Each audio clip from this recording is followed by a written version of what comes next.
Le réseau des chambres de métiers et de l'artisanat, artisans de la nouvelle économie, présente Sud Radio, c'est ça la France, Nathalie Schrengerma. Mesdames, Messieurs, bonjour et ravi de vous retrouver dans C'est ça la France, l'émission du savoir-faire français. On part à la rencontre, vous le savez, chaque semaine de celles et ceux qui entreprennent avec du sens et une vraie vision. C'est le cas aujourd'hui, en mettre un vrai coup de projecteur sur deux réussites françaises qui bousculent les codes de la beauté et du bien-être. Nous aurons dans cette émission Yann Morel-Lauré, créateur de Estime Essence. Il défend une cosmétique engagée, centrée sur l'estime de soi, l'humain.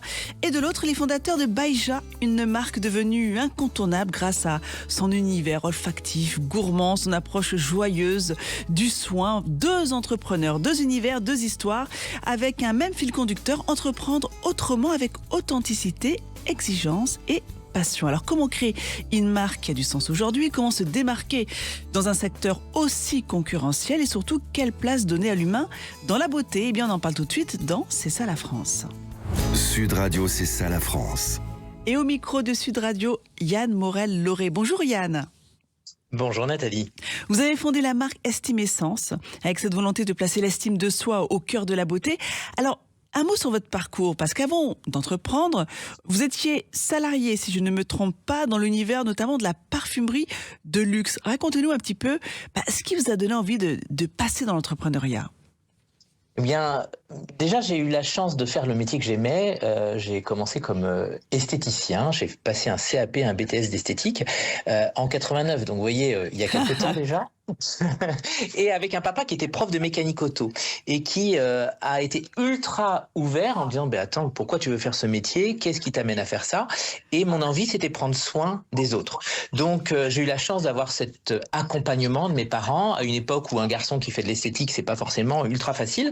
Et donc déjà la porte et le tapis rouge c'est un peu déroulé devant moi. Et puis j'ai travaillé, comme vous l'avez dit, dans la parfumerie de luxe, dans des belles maisons comme la maison Guerlain, puis ensuite dans des parfumeries indépendantes. Et puis un jour, j'étais directeur commercial des parfumeries, et puis une esthéticienne. Donc un poste confortable dans un bel univers, le luxe, voilà. Exactement, avec un bon salaire, avec 350 personnes à diriger. Et puis un jour, une esthéticienne me dit Yann, tu sais, on vend pour te faire plaisir. Et là, je dis, mais c'est pas possible. On a un métier tourné vers l'autre. Tu peux pas faire plaisir à ton petit chef Aillon, ton petit N+1. Il faut qu'on soit tourné vers la consommatrice, vers celle qui nous fait le plaisir de passer la porte de notre magasin. Et là, on fait mauvaise route. Et c'est comme ça que j'ai pas voulu perdre mon âme. Et j'ai décidé de créer mon entreprise autour de la beauté, autour de la consommatrice, mais aussi autour de l'esthéticienne, qui est la seule prescriptrice professionnelle capable de conseiller un produit de beauté. Oui, parce que vous auriez pu essayer de réorganiser votre service au sein de votre métier, de votre département chez Guerlain. Mais alors là, vous dites, alors je vais carrément recréer tout, quoi. Une marque avec des valeurs différentes, quoi. Exactement, dire voilà, je vais retrouver la raison intrinsèque du pourquoi j'ai choisi ce métier qui me faisait vibrer quand j'avais 18 ans et que je veux garder jusqu'à la fin, cette vibration, ce sentiment de ne pas aller travailler. Alors même si chef d'entreprise, on a des moments avec des hauts et des bas, hein, tout n'est pas rose. Ce sont un peu les montagnes russes au quotidien. Beaucoup, oui, beaucoup. Mais alors, qu'est-ce qu'il y a chez Estime Essence que vous n'aviez pas du tout dans votre ancien univers? Eh bien, il y a une sorte de sincérité. Alors, ça vient pas de moi, ça vient d'un de mes collègues qui m'a dit ça la semaine dernière quand il me demandait mais quel était le secret de la réussite d'Estime Essence. Alors, j'allais commencer très classiquement à dire c'est multifactoriel, c'est ci, c'est ça, c'est ça. Et il m'a arrêté tout de suite, il me dit je crois comprendre en fait. En fait, vous avez une démarche sincère. Et ça m'a fait drôlement plaisir. Parce que, en effet, c'est ce que je voulais prouver avec Estime Essence, c'est que faire du business, c'est OK. Le faire avec sincérité, ça peut être la clé de la réussite. Et ça, pour moi, c'est le plus beau des compliments qu'il ait pu me faire. Donc, j'ai envie de dire que c'est l'insincérité qui est au cœur de ce projet pour prendre soin des autres. Mais alors, c'est pas simple de s'imposer dans un univers comme celui-ci, où on sait que c'est les grandes marques, les grands noms de la cosmétique, sont bien présentes. Comment on fait? Donc, on a cette idée, Estime Essence, on a le nom de ce qu'on a envie, de la marque, de l'entreprise qu'on a envie de créer. Oui. Alors, on commence par quoi?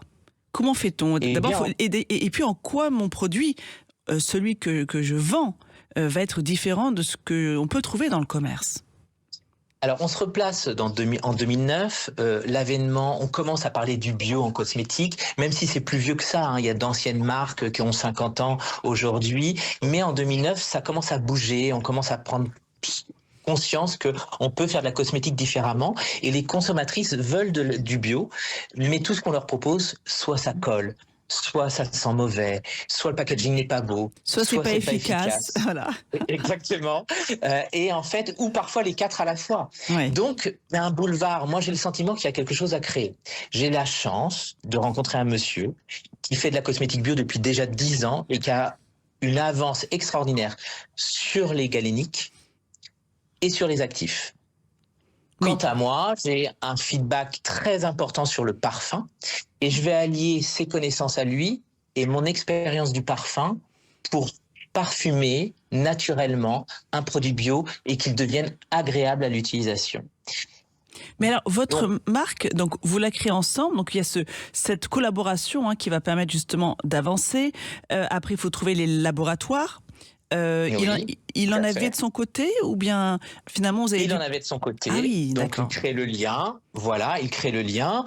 Et puis surtout, il faut trouver son mode de distribution. Bien sûr. Et ma conviction, c'est de dire la seule pro de la peau qui existe, c'est l'esthéticienne. Alors évidemment, c'est mon métier, mais je suis convaincu de ça. Aujourd'hui, je crie haut et fort que je ne comprends pas comment on peut aller acheter une crème ailleurs que dans un institut de beauté, car pour bien choisir son produit, il faut un diagnostic de peau.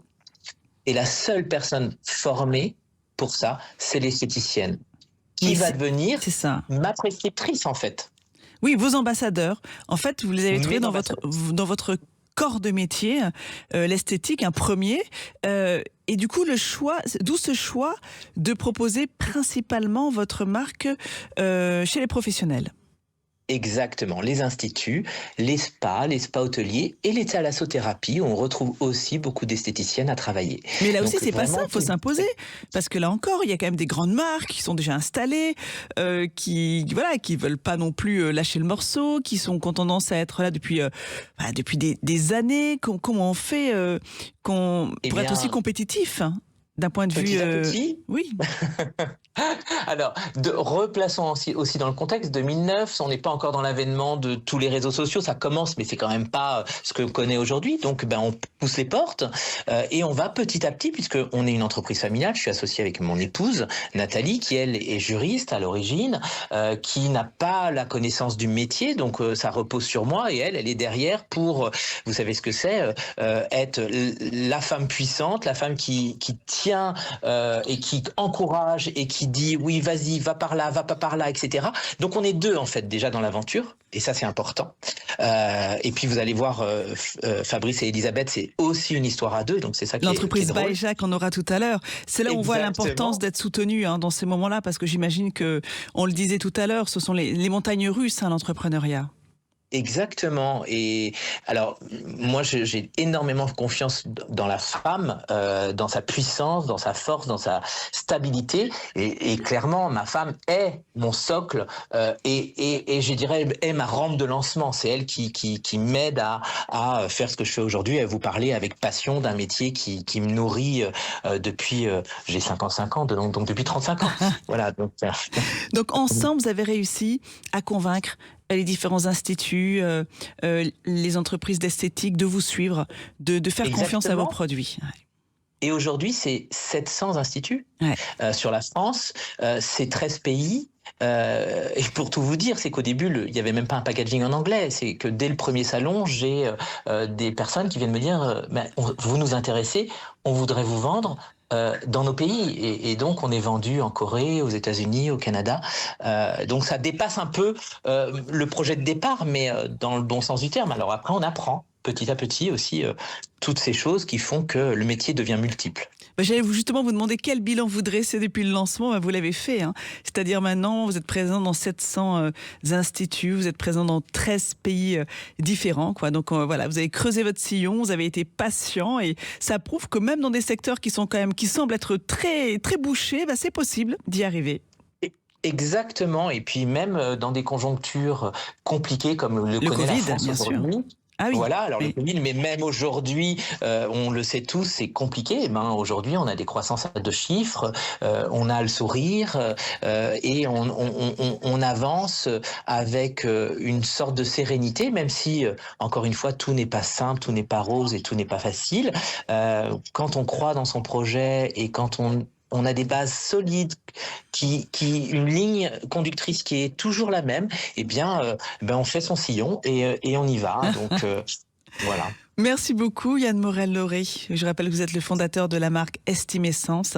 Merci d'avoir partagé avec nous justement votre parcours, cette belle entreprise que vous avez réussi à imposer dans le monde de l'esthétisme. Merci encore et belle journée à vous.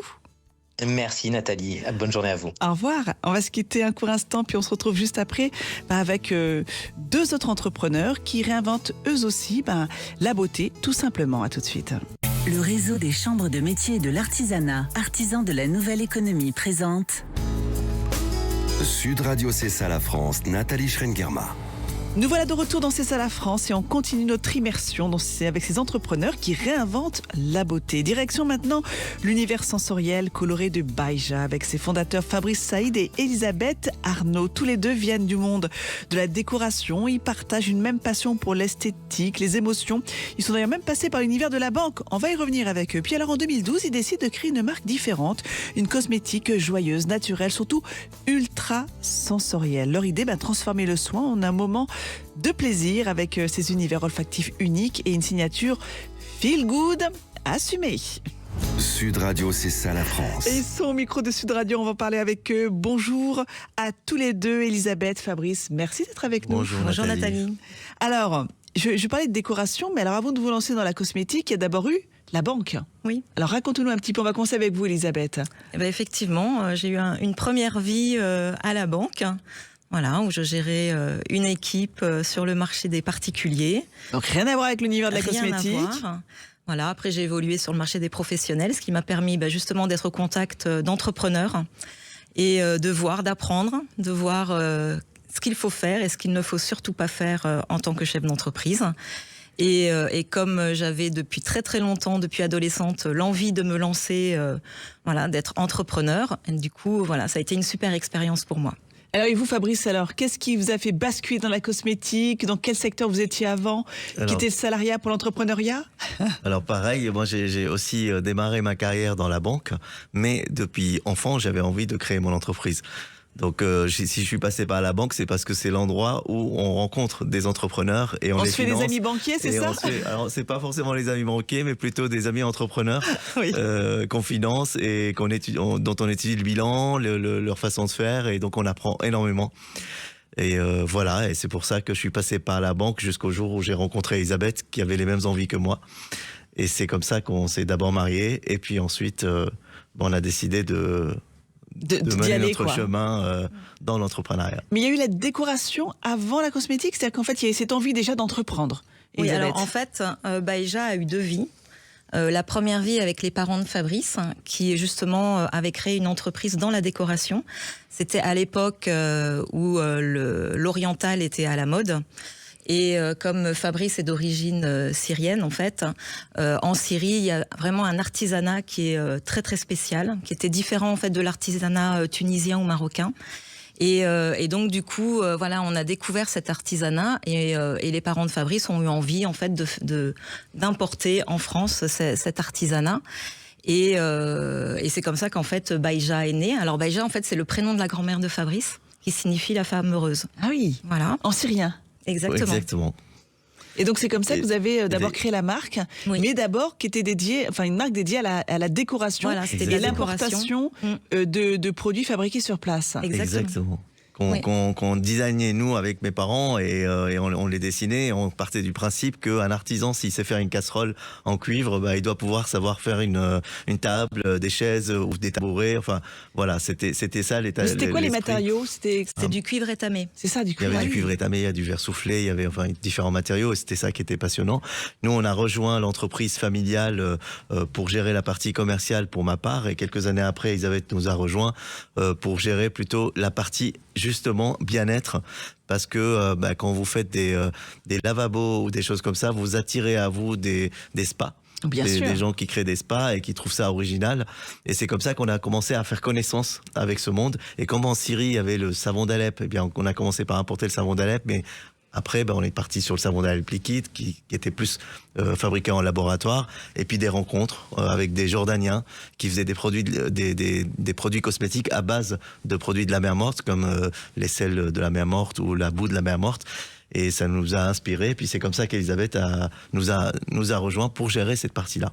Donc qu'est-ce qui reste aujourd'hui de la décoration? Plus rien. Plus rien. On est vraiment sur la cosmétique avec une gamme extrêmement large. Baïja, c'est vrai que ce qui fait la force de Baïja, c'est son parfum, quoi, qui est très travaillé et qui est très différent de ce que l'on trouve sur le marché. C'est vraiment la base de notre création, en fait. Ouais. On commence toujours par l'univers olfactif. Donc, on va énormément travailler les parfums. Donc, avec ça, on travaille en fait avec des parfumeurs de Grasse, où là, on va vraiment leur faire un cahier des charges de ce que l'on souhaite, de l'univers olfactif que l'on souhaite développer. Et ensuite, une fois qu'on a arrêté le parfum, là, on va travailler en fait sur les ingrédients de la collection et ensuite sur l'univers visuel de la collection.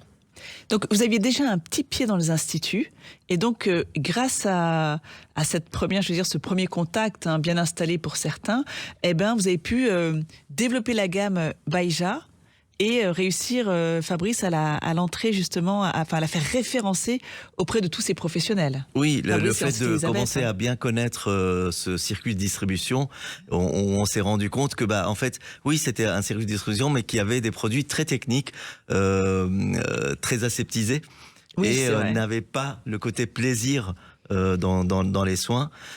Venant de l'esthétique et comprenant ce qui leur manque, eh bien, c'est comme ça qu'on a commencé à créer ces produits-là, sous ce format-là, avec cette esthétique-là sur les packaging, parce que pour nous, le parfum est important, la texture évidemment, les ingrédients évidemment, mais également le plaisir des yeux pour avoir le produit dans sa salle de bain.